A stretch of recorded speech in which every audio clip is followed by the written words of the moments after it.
Coming up on the Mindful Midlife Crisis.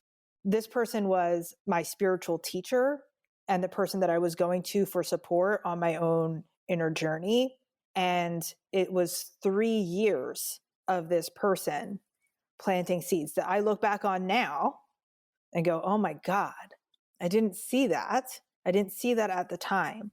But pulling me out of relationships, telling me that they weren't right for me, telling me that I deserved better, telling me that I was this, amazing woman, goddess, embodied, all sorts of things, like really building me up in one way, but pulling all these other people out of my life in another way at the same time. And then eventually having me 3 years later, entering into a romantic relationship with them where they had gained my trust. And within 3 weeks, it was, if you really love me, you'll do this for me. If you really support me, you'll do that for me.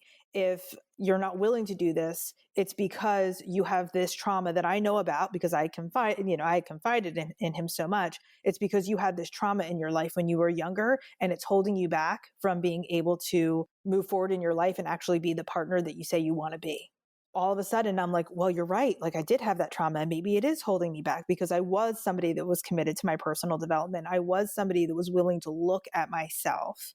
And he had built trust with me over time, so I believed him.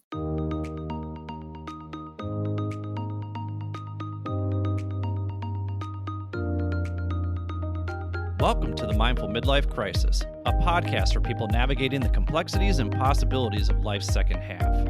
I'm your host, Billy Lahr, an educator, personal trainer, meditation teacher, and overthinker who talks to experts who specialize in social and emotional learning, mindfulness, physical and emotional wellness, cultural awareness, finances, communication, relationships, dating, and parenting, all in an effort to help us better reflect, learn, and grow so we can live a more purpose-filled life.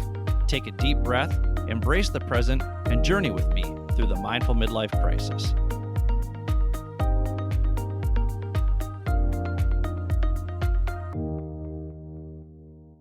Welcome to the Mindful Midlife Crisis. I'm your host, Billy Lahr. Thank you for tuning in wherever you are.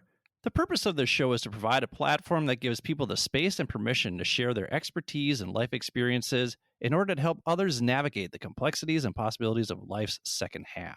And remember, this free and useful information is helpful to people of all ages. Wisdom isn't about one's age. Wisdom comes from our ability to reflect, learn, and grow from our own life experiences while also learning from the experiences of others, regardless of what stage of life we are in. And you just never know what life is going to throw at you, so there just might be a story or two from past episodes that help you feel better prepared for the challenges you might face in life or that you're facing right now, whether those challenges be your emotional, mental, and or physical health, your relationships with others, including your partner and children, your career, your finances, whatever curveballs life is throwing your way right now.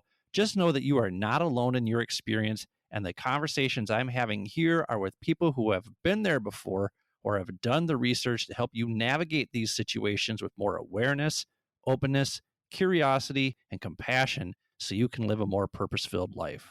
And trust me, I take all these conversations I'm having to heart as well, and I try to apply what I'm learning from these conversations, which is why I do those solo episodes the first Wednesday of every month, because I think of this show as a running dialogue between me and you, the listener, because my hope is that you can see and hear the growth I'm making in my own life so that it inspires you to seek out the connections between our shared experiences so that you too can take intentional and inspired action. So if you're looking for some ways to help you better navigate whatever you've got going on in your life from someone who's been through it before, check out some of the other episodes at www.mindfulmidlifecrisis.com or wherever you get your podcasts. Just a quick trigger warning, this week's episode focuses on recovering from narcissistic abuse, so listener discretion is advised. We haven't covered this specific topic yet, but we have covered topics such as trauma and compassionate communication in the past. So if you want more episodes like that, be sure to check out episode 19 with Dr. Yvette Erasmus, where we discuss compassionate communication for deeper, more meaningful relationships, and episode 71 with Dr. Shree Walker, where we discuss navigating trauma through resilience. Both of these are excellent companion episodes for today's conversation, so let's meet today's guest. Our guest today is Jeanine Faith. Jeanine is a narcissistic abuse recovery expert and survivor of abuse. After going through her own trials with narcissistic abuse and meeting her mentor, she went back to school to receive her master's in psychology and has done over 5 years of private mentorship in behaviorism, attachment theory, and narcissism so she can help her clients heal and reclaim the truth of who they are after narcissistic abuse. She is here today to share her story and give listeners a step-by-step journey to healing and reclaiming their lives after narcissistic abuse. So welcome to the show, Jeanine Faith. Thank you so much. I'm really excited to be here, Billy. Yeah, it's a lot of fun having you here. Narcissistic abuse isn't a fun situation, but it's fun for me to talk to you because when we kind of did our pre-call before, I was like, oh, this woman is a force of nature. Oh, So, yeah, you really are. You have a very strong presence about you. And I'm really excited to get into this conversation. But before we do that, I'd like to have our guests talk about the 10 roles that they play in their life. So, what are the 10 roles that you play in your life? Well, obviously, I'm a business owner. I'm a woman. I'm a friend. I'm in love with books. So I consider myself a book nerd. I obsess over antiques, specifically in the Art Nouveau, Art Deco area. I'm a swing dancer. I sing. I've had a long history as a salesperson. I love to cook and I travel around the world. So those are some of mine. I'm sure there's more, but that's a good place to get started. Yeah, that's a very Renaissance woman of you here. There's the books, there's the swing dancing, there's the singing, there's the traveling, there is a zest for life and all of that. And you have some rather unique experiences that we'll dive into here in a little bit. As far as being a friend, why are you looking forward to being a friend in the second half of life? You know, I love this question specifically about being a friend because after everything that I've been through, what I've really found is the way that you can cultivate friendship is really the most important thing that you can have in life. Romance often can come and go. Family is what we've had growing up. Friendship is a place where you can go deeper in different areas than you would in romance. And so I've really enjoyed the friendships that I've developed over the past couple of years. And I'm really looking forward to those friends being like family for me throughout the rest of my life. I was actually curious if being a friend was related to your own experience, and it very much sounds like that. It's something that I learned along the way through both my training and, my own personal healing. It's just the way that you can find people in your life who are your people, that are friends that can be there, that can fill many different types of roles and different personalities that you can trust. I just think those people are irreplaceable. So then we're going to talk about your experience here, and you're going to talk about the relationship that you have with your mentor. And now you too are a mentor, and you're looking forward to being a business owner in the second half of life.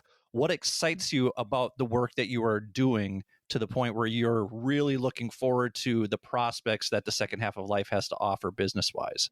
If I'm able to help anyone the way that my mentor helped me, that for me is probably the closest thing to my heart. And that's what my business is, right? So anytime that I think about my business growing, the impact that it can have, and how any man or woman could heal in the way that I did and have someone stand by them in the way that my mentor stood by me, you're lucky I'm not crying already. When you think about the impact that a person can have on your life, right? Especially if you have gone through something traumatic, just having that somebody who believes in you or having that somebody who helps you heal. And I imagine the healing process has to come from recognizing a need to heal, recognizing that you deserve love, that sort of thing. And it sounds like your mentor has helped you through that. And you in turn then are extending gratitude to your mentor by helping others navigate through it too. And I relate to that quite a bit because that's why I'm starting to become a certified mindfulness teacher, because my therapist introduced mindfulness to me, and my way of extending gratitude to her for the life-changing experience that she provided for me is to learn more about mindfulness and to share it with others. And I imagine that's why you are growing your business with that approach, that mission in mind. Absolutely. Absolutely. I have incredible gratitude for my mentor. his response to that is consistently, "You're the one that did the work." And I totally understand and appreciate that, because you can't change someone's life without their permission in that way. I definitely feel incredibly grateful for him, and then also kind of like laugh in my head when I talk about it, because I know that should he listen to this podcast later, he'll just be like, "You're the one that did it. You're the one that showed up and did the work," because there's only so far anyone can go, right, to help you if you're not willing. Well, when I described you as a force of nature, I think your next response right here suggests like why you left that impression on me, because one of the roles that you're most looking forward to in the second half of life is being a woman. There is a strong sense of feminism right there in that. So why are you looking forward to being a woman in the second half of life? Well, knowing myself as a woman is what leads me in every other area of my life. Knowing myself as a woman is what allows me to be a friend. Knowing myself as a woman is what allows me to be a business owner that can help and mentor other people. If I don't have a sense of who I am in myself, then I can't lead others in the way that I want to in my work. And I can't show up as the friend that I want to be also, because if I don't know that, then I might be compromising myself. I might go into people pleasing. I might, hide some aspect of me. So the more that I can be who I am as a woman and be really honest about it, I think the more those in my life will benefit from having me in their life. I imagine that then comes back to just the real necessity to do the work to really understand who you are and understanding the why of who you are. 100%. And it doesn't stop.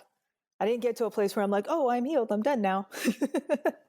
Right. There's that continuum of the evolution, right? I always talk about reflect, learn, grow. And every day is an opportunity to reflect, learn, grow as we continue to invest in ourselves. Absolutely. And we all know that as we age and things change and life changes and life happens to us, we have more opportunities to learn who we are and who we want to be.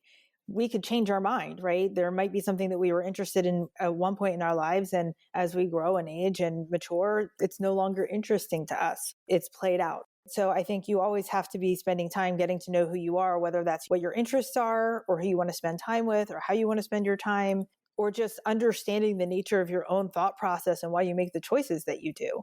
There's a lot to explore. And we're going to explore all of that here. So what we're going to do is we're going to take a quick break. And then when we come back, we're going to talk to Jeanine about her experiences with narcissistic abuse and how she now helps people navigate through the healing process of narcissistic abuse. Thank you for listening to the Mindful Midlife Crisis. Thank you for listening to the Mindful Midlife Crisis.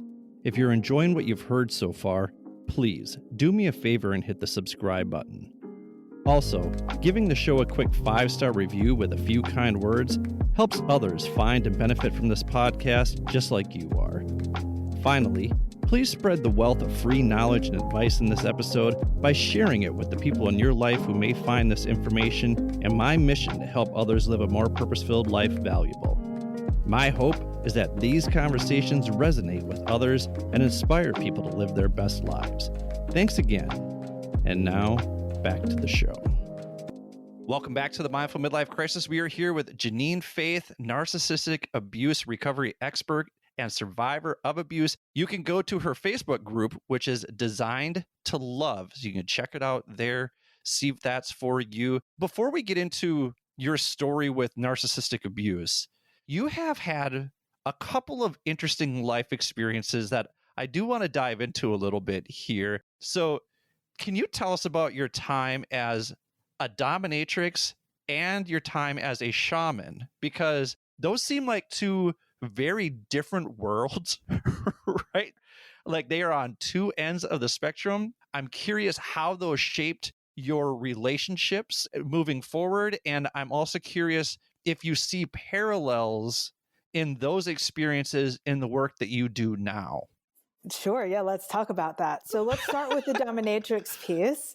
That's something that I explored over 20 years ago, right? So it was a long time ago for me. That world, and we hear about it way more now than we did back then, especially with the rise of the internet and everything. That's something that people are more familiar with, but it's changed a lot. And it was something that I explored because I was around it a lot in the bar scene. I was a bartender. I lived on an area of Philadelphia where it was kind of prevalent.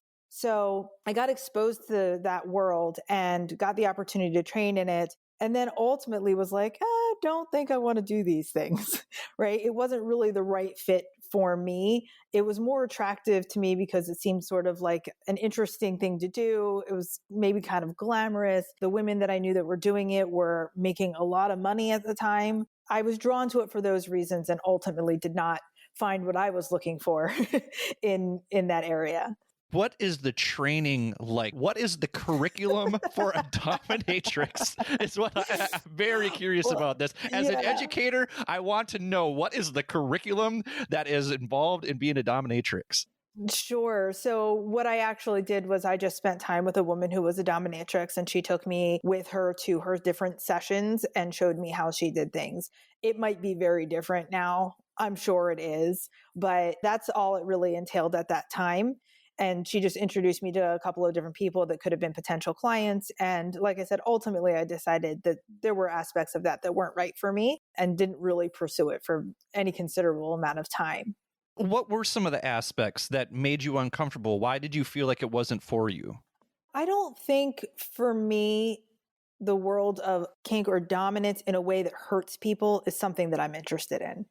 Right. It's just not something that I think I could stand in a room and whip someone, for example, that for their own reasons is enjoying that potentially and has asked for it. But I think I would stand there and be sad. So Right. it really wasn't the type of thing that I felt comfortable with, because I wouldn't actually want to inflict harm on someone. And that was a lot of what it was. And that for me wasn't what I kind of had. I don't know what I thought it was going to be like. Again, I was in my very, very early 20s. So I don't know what I thought it was going to be like, but I found out very quickly that that wasn't something that I could do and keep a straight face and not get upset. And yeah. Well, I want to circle back around to that point here after you share your story, but you also told me that you were a shaman. So Right. what was that experience like? Because I know that has shaped your attitude towards energy work. Yeah. So I'm happy to talk about this because I think that what you don't know until I say this is how significant this is to the narcissistic conversation. Oh, okay. No, I did not know that. So this would be good. Right. So the way that I got into shamanism and started participating in that work was as a result of having gone through so much manipulation by the person that I was in a relationship with, that I had actually changed my own personality, which is very common when you're dealing with somebody who's going through narcissistic abuse. I changed my own personality so much to try to become like this person, because that is what a narcissist tries to do. They try to get you to become just like them, like a mini version of who they are, and conform to all of their thoughts and ideas. And because of that, I started to do that. And that is how I started practicing shamanism. That is such a powerful statement right there, because as a dominatrix, you had such self-awareness that you knew that this was not for you. Mm-hmm. And you and I had a little conversation about just kind of your overall impression about energy work and that sort of thing. And I imagine that maybe some of that is a byproduct of being subjected to something that you were manipulated into. But then the power of narcissistic abuse is that you at one point in time had such self-awareness that you knew that this wasn't for you. But as a result of the narcissistic abuse, you gravitated towards something that just was not for you, and you continued to pursue it until you realize, oh wait, I need to get away from this. This is not for me. I need to heal from this. Right. And it's an interesting thing with narcissistic abuse, right? Because it's subtle.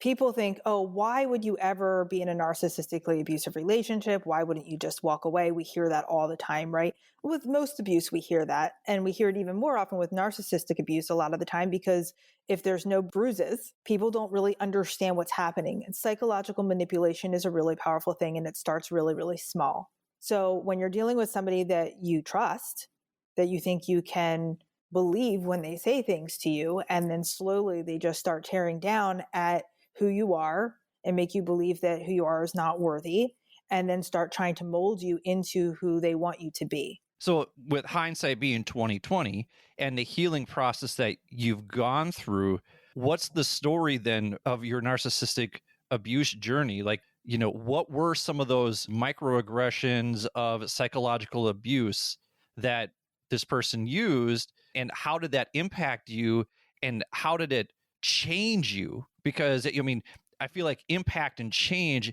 is the result of impact over time. Mm-hmm. Yeah. So I initially met my ex through a new age community. What ended up happening was I was going through a divorce because I knew that I wasn't happy and I was trying to find answers about who I was. And the thing about a narcissist is that they are very good at taking advantage of people who are going through transition.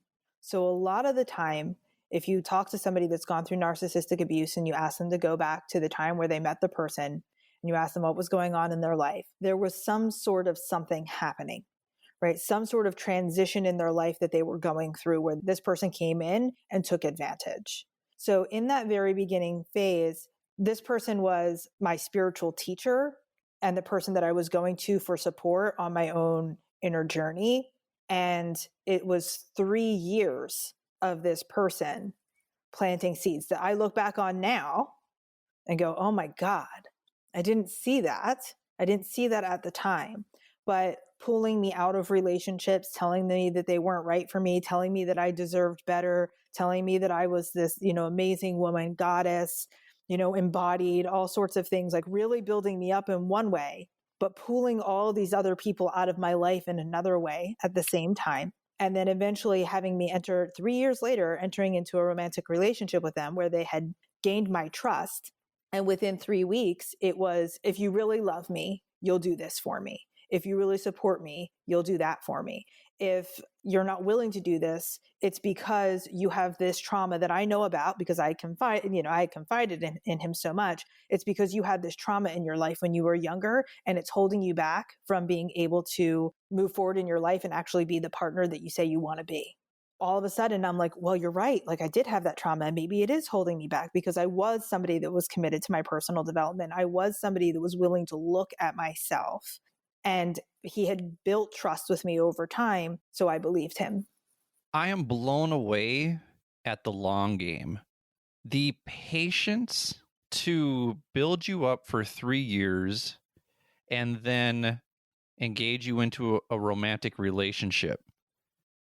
Like, I'm out after like a week if somebody does. That is incredible to me, the amount of patience that I'm almost speechless to the point of that.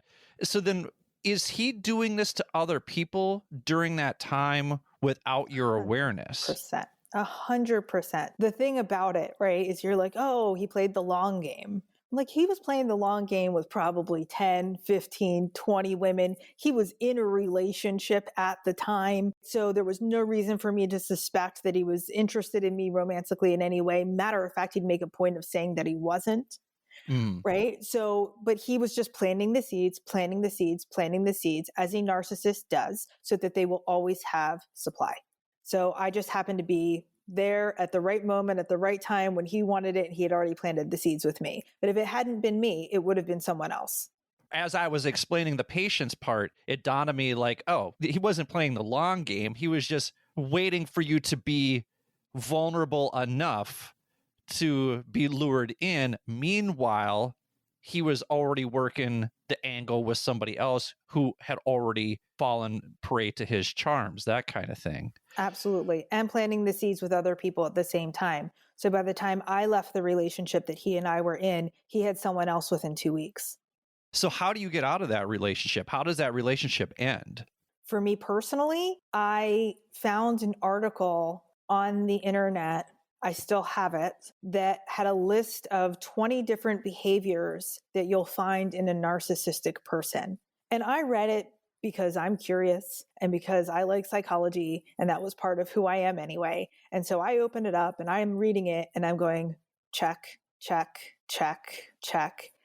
And it was one of those moments, and a lot of people have this moment, like after they leave this type of relationship, where you go, oh, that's what's happening. because it's not that you're in the relationship and you don't realize there's a problem. You're not naive to the fact that there's a problem, but you're working to solve it. You want to rebuild the relationship. You want to make things right. You want to find a way to be with the person and have everything be happy and calm. And they're always moving the cheese. It's confusing because you're like, I'm trying to do the work. I want to show up for my partner. I can't make this work. I've done all of these things. I had done so much stuff. Like the list of things that I had done to try to make this relationship work is insane. And nothing changed. Nothing I ever did changed the way the relationship was happening. And all of a sudden, when I found out, I was like reading these list of things, I went, oh, that's why.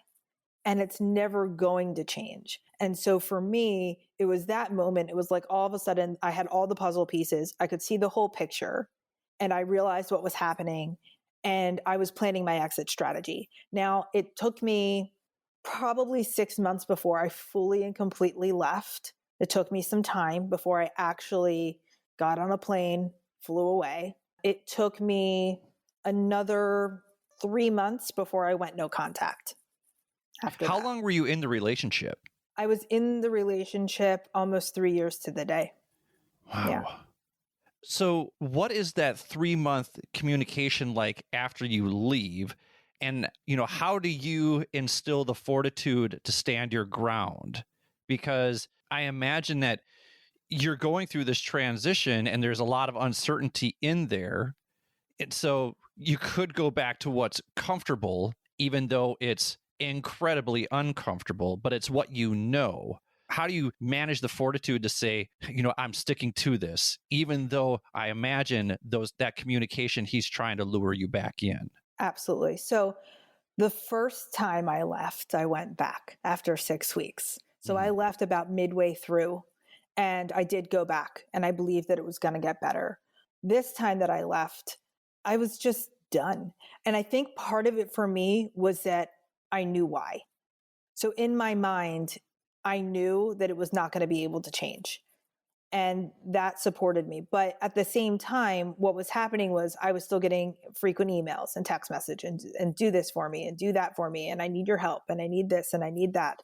And then I didn't talk to him for a little bit because I told him I needed time to heal. And then I started talking to him again. And then in that process, it was like, hey, I want you to come on this trip with me and I want us to heal together. And I've been doing my inner work and I've been looking at things and I realized where I went wrong and I've really changed and I want to make this better. And my question was, well, what changed? Like, what did you realize and what do you think has changed? And his answer was completely inadequate. It had nothing to do with what had really been going on. He told me something like he was working too much and not giving me enough attention. And I was like, well, that wasn't really the problem. So I very kindly said, I don't think we're good for one another. I don't think that this is the right fit. And I don't want to try to reconcile our relationship. And he went completely off the handle. And then it was, I'm angry. It's all because I have anger issues. I need to see a therapist. There's something wrong with me. I don't know how to heal. I don't know how to move on. It was in that moment of that personal attack when I had been kind that I just knew there was just no way. Like I was just done being treated that way. Now I know it's a lot harder for other people sometimes. I know that people feel really bonded and then they miss the person and the intermittent reinforcement that often happens where they give you criticism, and then all of a sudden you have a good day. And then, and then you feel good and then they criticize again and everything gets ugly again. And then you have another good day. Like you're chasing almost like an addiction. It makes you want to chase the connection for when it's good again. And that's done intentionally in the relationship to keep you going. Often when people are leaving, they are experiencing that push-pull feeling of, oh God, I miss them. I want to be with them. I want to be with them. That feels like an addiction. And it's very, very hard to go no contact. So I actually teach people ways to go no contact so that they can have a plan for when that urge comes and actually enact the plan to support themselves. So they're not trying to figure out how to convince themselves not to do it in the moment of feeling like they want to.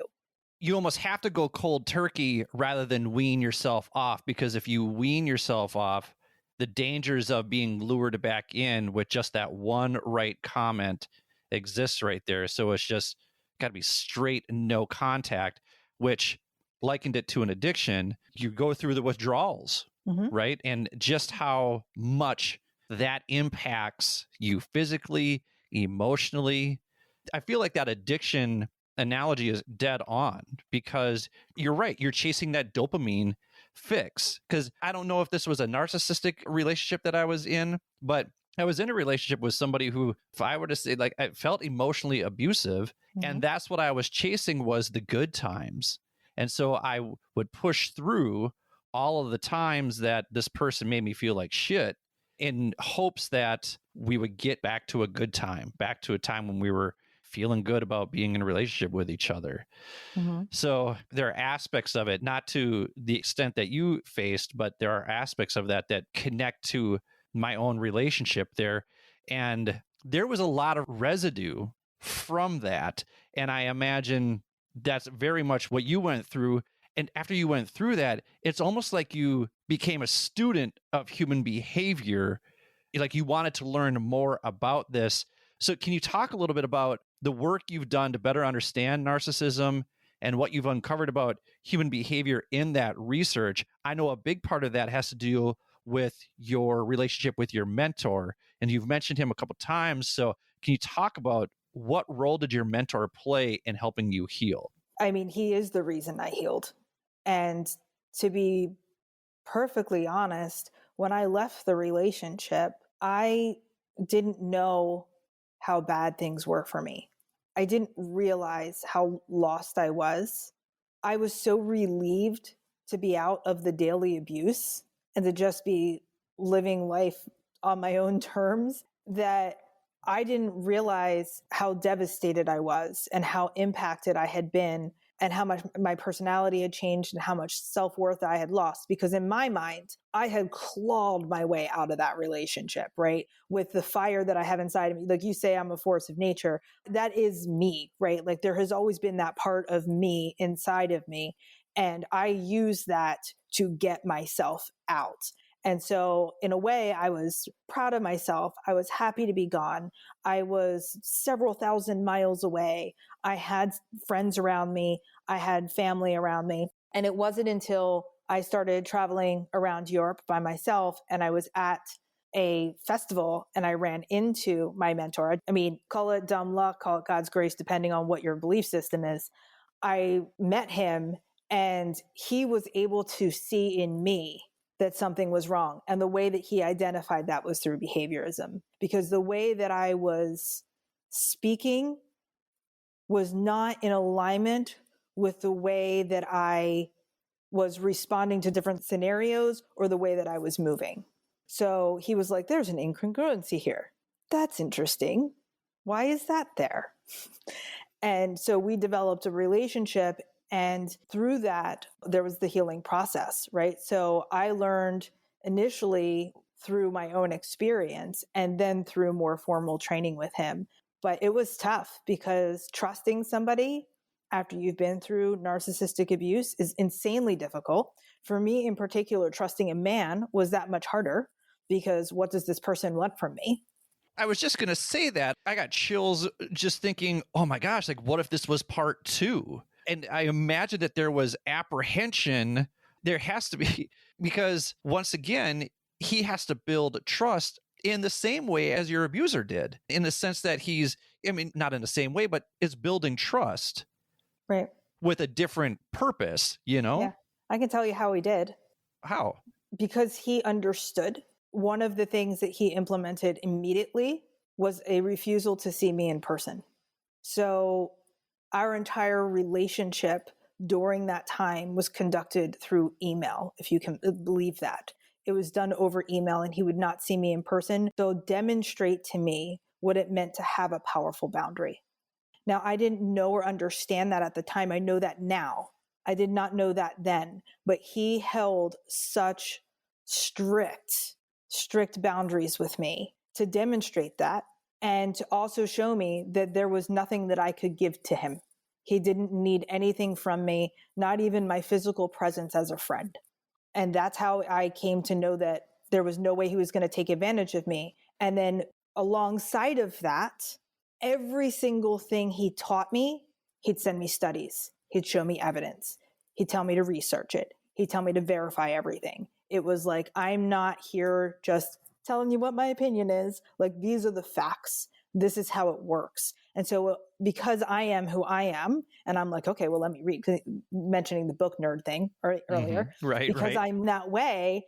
And because I was hungry for healing, and I felt like in my core, even though I was terrified many, many times in this situation with him, I was genuinely scared that he might be taking advantage of me in some way or manipulating me in some way. There was something inside of me that said, no, this man is helping you. And I would just go and I would do the research and I would look and I would verify everything that he said. And I'd be like, okay. So over time, he's the person I trust most in the world now. It's so interesting that the email piece helped you trust him, because that would have been a huge red flag for me, because I would have thought like, this person's catfishing me. But you had met this person in person originally, and then they had set this boundary. So, so fascinating, because I imagine that, especially for your survivors that you're working with, that for you, how do you build that trust in them, and how do they allow that trust in you too? So that's so fascinating to me. So I think we'll do this. That's a pretty intense story right there. So we'll take a quick break, and then when we come back, we'll get some more answers to those questions that we just asked. Thank you for listening to the Mindful Midlife Crisis. Thank you for listening to the Mindful Midlife Crisis. New episodes come out every Wednesday to help you get over the midweek hump. If you'd like to contact me, or if you have suggestions about what you'd like to hear on the show, visit www.mindfulmidlifecrisis.com and click Contact Us. While you're there, don't forget to sign up for the newsletter to get free weekly meditations, as well as free resources from our Reflect, Learn, Grow program. You can also click on the show notes for links to the articles and resources we reference throughout the show. If you want to check out my worldly adventures, follow me on Instagram at mindful_midlife_crisis. My hope is that my trials, tribulations, and successes will inspire you to take intentional action to live a more purpose-filled life. And while you're at it, remember to show yourself some love every now and then too. Thanks again. And now, back to the show. Welcome back to the Mindful Midlife Crisis. We are here with Jeanine Faith, and Jeanine is a narcissistic abuse recovery expert. She just shared her story of surviving narcissistic abuse, her recovery from that, and she is here today to share her story and give listeners a step-by-step journey to healing and reclaiming their lives after narcissistic abuse. If you want more information from her, you can join her Facebook page, which is Designed to Love. Narcissism has become kind of a buzzword. When we talked to Dr. Lena Haji, she mentioned that, and she does this thing called Trendy Term Thursday, right?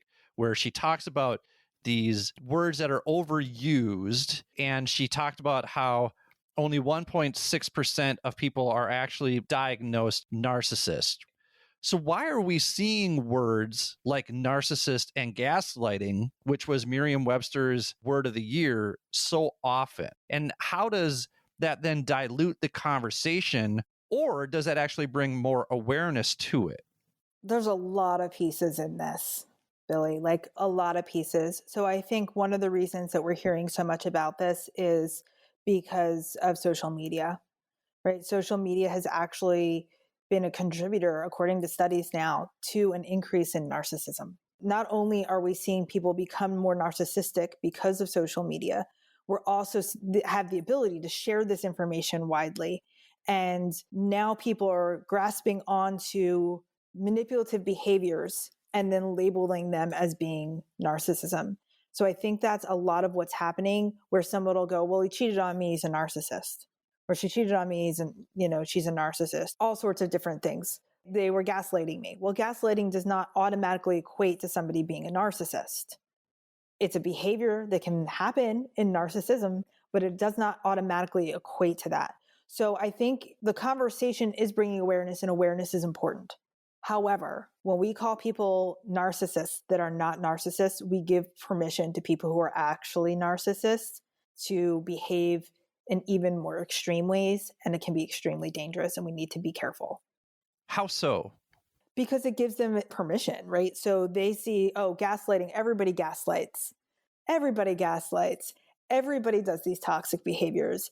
Everybody blame shifts. everybody triangulates. And so they can escalate their behavior because it's being normalized too much. Oh, interesting. Let's kind of set the record straight here. What are some of the characteristics of a narcissist, and what separates a narcissist from your run-of-the-mill asshole? There's 9 qualities that define somebody with narcissistic personality disorder, right? So they're going to be grandiosity, fantasies of unlimited power or ideal love or success, beliefs that they're special and they can only associate with special people. They require excessive admiration. They have a sense of entitlement. They have a lack of empathy, which is something that is, I think, one of the hardest things for people to understand. They're envious of others, or they think people should be envious of them. And they have arrogant, kind of haughty behaviors, right? So those are the DSM criteria for narcissistic personality disorder, in combination with, like, it has to be negatively impacting somebody's life as well, which is hard to determine. And right? do they need all 9 of those characteristics, or do they need 4 of the 5, or 1 of the 9, or what? 5 or more. 5 or 5 or more. more. And you'll find most of them. In my experience, when people start talking about it, I'm like, oh, check, check, check, check, check. I haven't heard very many people with like only 3, but that's just me personally. And to be very, very clear, I do not diagnose narcissists. That is not what my role is. That is not what I do, but I'm familiar with what is required.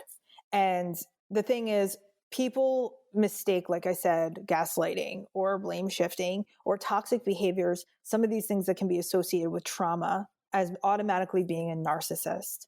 People who have the trauma can change. They can get help.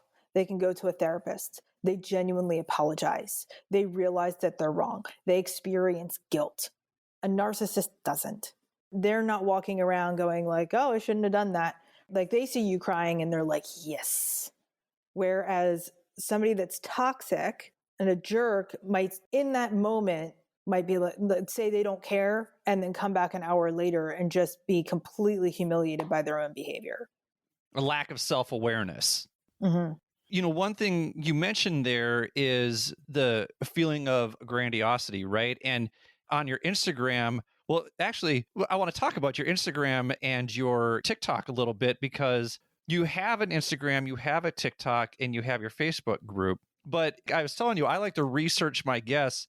It is really hard to find information about you. And you said that that is very intentional.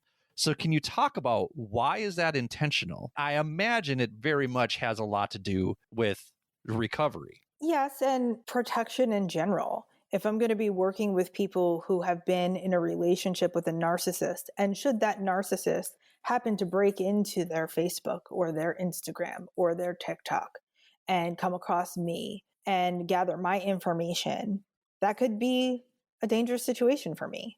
So it's important that I protect myself. Have you run into situations like that before? Or because you are so intentional, have you avoided that? I have avoided that. I'm very intentional. It's not that I haven't seen people trying to get into my world that are still in relationship in one way or another with my ex. That has happened. I'm aware of it. And so I don't know, for those reasons too, like, I don't ever know when something could come back around. I don't know if he could hear me on this podcast, right? And then all of a sudden I'm under fire again. It's entirely possible. So I do what's necessary for me to protect myself. Understandable. And dozens of people listen to this podcast. So going back to what I was going to ask before, you'd mentioned grandiosity, right? And your bio on Instagram reads that you help high earning men and women pick up the pieces after narcissistic abuse. Do you find that narcissism is more prevalent in financially successful people, or maybe not even financially successful people, but just successful people in general? Because I'm wondering if there's some truth to this idea that their narcissism is what drives them to be the best, or drives them to be successful, quote unquote, because then they can control the outcomes at all costs. Or am I conflating bravado with narcissism? Well, in that situation, so a narcissist can be any level of intelligence and any socioeconomic factor, right? It's not that we see it with more high earning people necessarily. It can be anywhere, because you have to figure A narcissist comes into the world just like anyone else, with their personality, with their environment, with their parents. They become narcissists. And that could mean that they're smart. It could mean that they're average. It can mean that they're lower level of intelligence. It can mean anything. So the reason that I specifically focus on high earning survivors is because I find that those are the people who are less inclined to talk about it. They have more shame around it for some reason. They feel like they have more to lose because of whatever their status might be. Like if we were to hear that some high-level CEO were to come out and say that they were narcissistically abused, like what would happen to them in their professional life? The communities, the country club, people don't believe, they look the other way. Oh, but your life looks so great. You had everything. You had the money, you had, maybe the fame, whatever it might be. And so it just becomes this thing that people don't talk about. And then we make this really big deal about it, right? Like when we see celebrity people come out and talk about abuse, we're like, oh gosh, look at and really they're not different than anybody else, but they are often less supported in what their experiences are as a result. So I specifically speak to that to try to give a safe place for people who are higher earning to feel like they can come and talk. So one of the things that you recognized in your dominatrix days is that you didn't want to subject people to that pain, that humiliation. And I was going to ask you about the power dynamics because there's a power dynamic in being a dominatrix.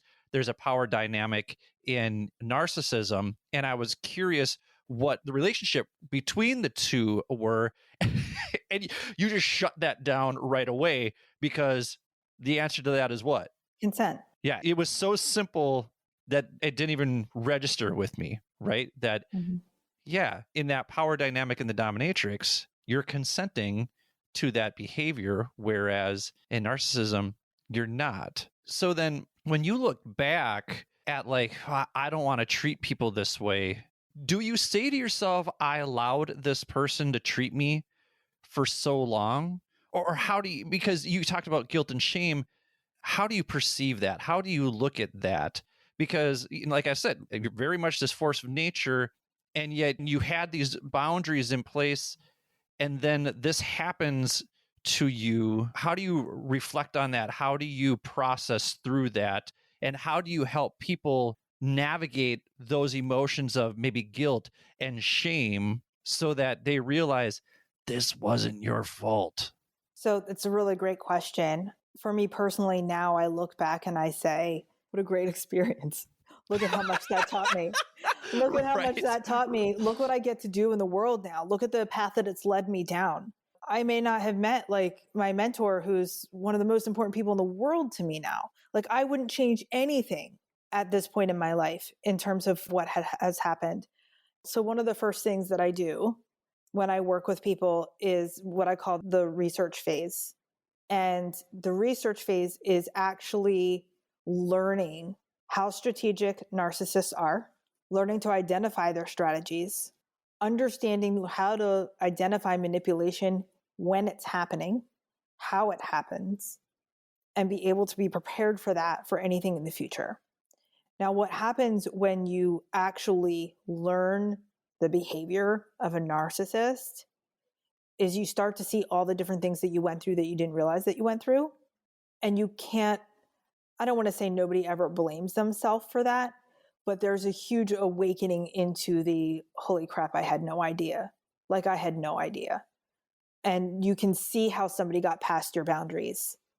It doesn't mean that you won't have sadness about it. It doesn't mean that you won't have shame about it. But when you can see it so clearly later and you realize that you didn't know and there was no way you could have known, it relieves some of that pressure that you put on yourself. And the reality is that people who have really gone through narcissistic abuse are already blaming themselves anyway. I mean, that's what happens the whole time. So we have to take the time to unravel it. You provide this research for your clients. You had this article and it was this awakening, but I imagine people are so manipulated that they don't even recognize that they're in that situation. Why was it? Because that article very well could have just fallen on deaf ears, so to speak, right? when you read it, you're kind of giving me like, no, I don't Oh, know. But I don't so know. were you so far along within it that you were just exhausted and you're like, there's something here that I can't put my finger on. And then boom, this article shows up and you're like, oh, it's this. Whereas maybe if you had received that article 2 years prior to that, you might have dismissed it. No, I think I would, if I had seen it 2 years prior, I think I would have, I think Interesting. I would have known. You're living it, right? Hmm. So it's one of those things where I've never met anyone that was in a narcissistically abusive relationship that didn't know there was a problem. Every single person I've spoken to knew there was a problem. They just didn't know what it was. Maybe they'd never even heard of what narcissism was, right? They'd never heard the term narcissist before. They didn't know it meant something that was diagnosable, right? They thought it was just like, oh, that person's arrogant. Like they didn't really know. And so they're having this experience. They know something. They always know that something's wrong. I mean, always is an exaggeration. I can't say that, but they know that something is wrong most of the time. They just can't put their finger on why. That's most often what happens. So I don't think there's very many people that are in the relationship completely blind to the fact that there's a problem. It's just that they don't know what to name the problem. And often they don't know how to leave or they're terrified to leave. So it sounds like a well-written research article is more powerful than a friend saying, hey, this is a bad situation right here. Because I know that you kind of got disconnected from friends, it rather intentionally. Did you have friends saying, Jeanine, this dude's no good? Oh my God, everybody. Right. So then, everybody. so then how come that falls on deaf ears and this article resonated with you? Is it because the article had the language to accurately identify the specific behaviors that you were experiencing? For me, yes. Because when friends were saying things to me, or family even, my response to it was, well, they just don't know him and they don't understand. Because there was a disconnect, right? They weren't spending time with him. They didn't know him. They weren't around. So it was like, oh, well, they just don't get it. They just don't understand. They're not here. And so I was able to dismiss that. But when I could see, like you said, the very specific behaviors, and then that question in my mind of like, what is wrong? Like, why can't this ever get better? Like, why doesn't this ever get better? When that question was able to be answered, it made sense to my mind in a way that I personally needed. Like, I needed to have that answer for myself to be able to take the action that I needed to take and leave. So we've talked about the action that people need to take in order to leave. What steps do you take to help people pick up the pieces once they've left an abusive relationship with a narcissist? You talked about you have them do the research. What are some of the other components of the work that you do? So the research is where we start so that they understand fully how to protect themselves. Because when you can understand fully how to protect yourself and you know that you can keep yourself safe, you can actually go deeper into the part where you have to go into acceptance. So here's a question about that. Do you find recidivism where people were in a narcissistic relationship and then they're more susceptible to falling back into another narcissistic relationship? Are 100%. people, to talk about that, because I was going to ask you, is there a personality type? You had talked about people who are kind of in a crossroads in their life or in a transition or in a vulnerable place. I imagine people pleasers, people who don't have a lot of boundaries, are very easy. I hate to use the word targets for narcissists, but I imagine that's kind of who they are able to draw in more easily. I would call these people the feelers. So right? Empaths and feelers. Okay. People who process information through their emotions could be more susceptible. They're not the only people that could be manipulated. People can be manipulated in all different ways. It's finding someone's weakness. But often when I'm talking to people, I find that there was guilt or they felt bad in a particular type of way. And that's part of what kept them going. But people can be manipulated in all the different ways that we process information. There's no limitations there. But I do see people who get compromised emotionally a lot. And you are more likely to enter into another narcissistic relationship if you've had one, because it is the comfort and familiarity. that you experience and you don't know how to identify it, it's already gotten past you in some sort of way. So then you, in a sense, are the safety net to make sure that that doesn't happen again. So I had cut you off there because you had said something that I really wanted to get the answer to. So then we'll continue on with those steps. Yeah. So the research, like I had said, is the first phase so that they can really understand how to protect themselves because they're able to identify it. And they are also able to create a strategy and a plan for how they'll take care of themselves if they're in that experience again, so that they can feel like they're safe. Then we go into the stage where you're in acceptance. And acceptance is where the grieving process happens. And you start looking at what you've actually gone through and really fully accepting that the person that you were with is a narcissist. It's one thing to say, my ex is a narcissist and it was hard. But to really fully accept it, you have to be able to admit to yourself how manipulated you were. You have to be able to admit to yourself that the relationship that you thought you had was a lie. You have to be able to admit to yourself that you loved that person, but that person did not ever love you. And all of that is really painful. And there's a lot of grief that comes with it. And there's the time lost in a relationship with somebody where you could have been with somebody who really did love you. You could have been alone and loving yourself, right? There's time loss. A lot of people, have children with narcissists. So there's all of that has to be navigated. There are people who spend years with a narcissist and don't have children, and then those days have passed. I mean, there's so many different things that can happen that you have to grieve. Acceptance and grieving is the hardest and longest part of the healing process. So you go through that. So I'm going to get you out on this. I am a believer that forgiveness is overrated. I, though, imagine that part of the acceptance is forgiveness of yourself for being in the relationship. That sounds very victim blamey, so you can figure out a better way to say that. But just to forgive yourself for that situation, but not forgive the person for the abuse. So am I right in saying that forgiveness is a bit overrated in terms of forgiving others for our own healing? And then the reality is, if we accept and forgive ourselves, that's when the real healing begins. I would agree with that. I don't think you need to forgive the narcissist in your life. That's not a requirement in order to heal. It's a personal choice. And some people do and some people don't. I think in terms of forgiving yourself, I think I've said that. I don't know that it's fully the term that I would use so much as understanding yourself, right? Like when you actually grieve and then you start to understand what happened and the way that it happened and the manipulation that happened, through that process is a huge self-awareness that develops. And when you start to understand yourself, you can start to then accept yourself as well and know why you do the things that you do. That is where I think if there is forgiveness happens, if there's a need for it. Jeanine, this was such a fascinating conversation, and this is why I was excited to have it with you. So thank you so much for your time. Thank you so much for sharing your story with us. Thank you for sharing your expertise with us. This is so valuable, and I really enjoyed it. Yeah, me too. Thank you so much for having me, Billy. I hope I get to come back again. Absolutely. We will make that happen. Hey, if you enjoyed this week's episode, be sure to look in the show notes for all of Janine's contact information. Don't forget to subscribe to the show wherever you get your podcasts. If you're an Apple listener, you can do that by clicking the plus sign in the upper right-hand corner.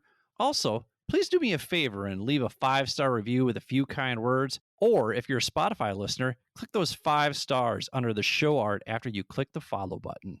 If you'd like to share your thoughts on this week's episode, you can find all of my contact information in the show notes as well. Feel free to email me your takeaways from this conversation at mindfulmidlifecrisis@gmail.com. You can also follow me and DM me on Instagram at mindful_midlife_crisis. I'm on LinkedIn as well. Just look for Billy Lahr. It's LAHR. Or you can send a message to the contact page at www.mindfulmidlifecrisis.com. While you're there, feel free to sign up for the newsletter so you can get access to the free meditations I send out every single Sunday. Finally, I know Jeanine and I would greatly appreciate it if you would share this episode with the people in your life who may benefit from her expertise and life experiences. The purpose of this show is to help you navigate the complexities and possibilities of life's second half, and we hope this conversation provides you with some insight to help you reflect, learn, and grow. So with that, for Jeanine, this is Billy. Thank you for listening to the Mindful Midlife Crisis. May you feel happy, healthy, and loved. Take care, friends.